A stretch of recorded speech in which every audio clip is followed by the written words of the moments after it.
Subscribe कीजिए हमारे channel को और प्रेस कीजिए इस बेल आइकन को ताकि आप मिस न करें हमारे लेटेस्ट वीडियोस। नमस्कार दोस्तों, धार्मिक तथ्य में आपका स्वागत है। दोस्तों, आज हम इस वीडियो में आपको बताएंगे कि आखिर क्यों गांधारी अपने पुत्र को नग्न देखना चाहती थी। तो आइए जानते हैं। गांधारी का विवाह धृतराष्ट्र से हुआ था और धृतराष्ट्र जन्म से ही अंधा था। अपने पति की इस कमी को स्वयं अपने जीवन में उतारने के लिए गांधारी ने स्वयं अपनी आंखों पर भी पट्टी बांधकर आजीवन अंधे रहने का निर्णय किया। अपने पति के प्रति इस कठोर समर्पण और निष्काम भाव की वजह से गांधारी की आंखों में एक ऐसी शक्ति प्रवेश कर गई जो बहुत अद्भुत थी। गांधारी का पति धर्म बहुत मजबूत था। एक समर्पित स्त्री होने के साथ साथ वह भगवान शिव की बहुत बड़ी भक्त थी। गांधारी के तप से प्रसन्न होकर भगवान शिव ने उसे एक वरदान दिया था कि वे अपने नेत्रों की पट्टी खोलकर जिस किसी को भी देखेगी उसका शरीर वज्र के समान हो जाएगा। जैसे ही महाभारत का युद्ध हुआ तो गांधारी ने अपने पुत्र दुर्योधन से कहा कि हे पुत्र, मैं तुम्हें विजयश्री का आशीर्वाद तो नहीं दूंगी, किंतु यह शिव भक्तनी तुमको एक कवच जरूर पहना सकती है। हे पुत्र, तुम गंगा जाकर स्नान कर आओ और वहां से सीधे मेरे पास आओ, किंतु ऐसे ही जैसे तुम जन्म के समय थे। तब दुर्योधन कहता है, नग्न माताश्री।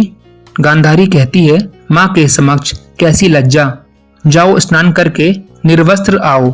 और दुर्योधन माँ की आज्ञा मानकर स्नान के लिए चला जाता है।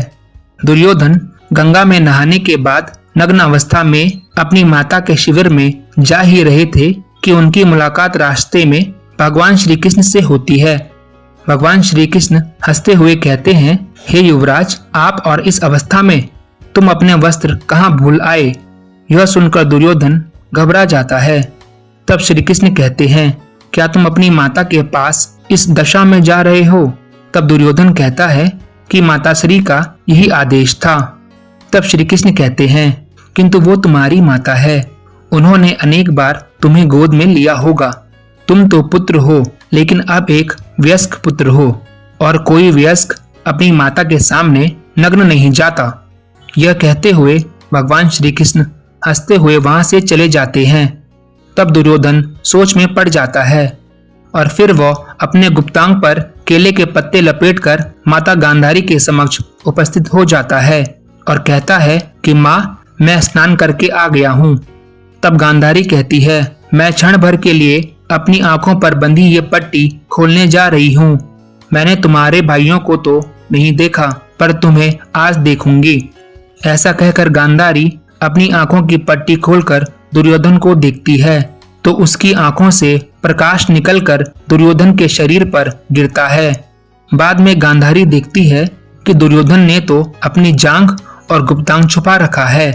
तब वो कहती है कि हे पुत्र, तुमने ये क्या किया। तब दुर्योधन कहता है कि माँ, मैं आपके सामने नग्न कैसे आता। तब गांधारी कहती है, किंतु मैंने तो तुम्हें यही आदेश दिया था। दुखी होकर वह पुनः अपनी आंखों की पट्टी बांध लेती है। फिर वह कहती है, तुम्हारे शरीर का वह भाग जिस पर मेरी दृष्टि पड़ी नहीं वह दुर्बल रह गया, और शरीर का वो भाग जिस पर दृष्टि पड़ी वो वज्र के समान हो गया है। यदि तुम बड़ों का आदेश मानने की परंपरा भूले न होते तो तुम अजय हो गए होते। यह सुनकर दुर्योधन कहता है, मैं ये केले के पत्ते भी हटा देता हूँ। तब गांधारी कहती है, हे पुत्र, मैं कोई मायावी नहीं हूँ। मैंने उस एक दृष्टि में अपनी भक्ति, अपना सतीत्व और अपनी ममता की सारी शक्ति मिला दी थी। अब कोई फायदा नहीं। तब दुर्योधन कहता है कि हे माँ, आप चिंता न करें, मैं कल भीम से गदा युद्ध करूंगा और गदा युद्ध के नियम के अनुसार कमर के नीचे प्रहार करना वर्जित है।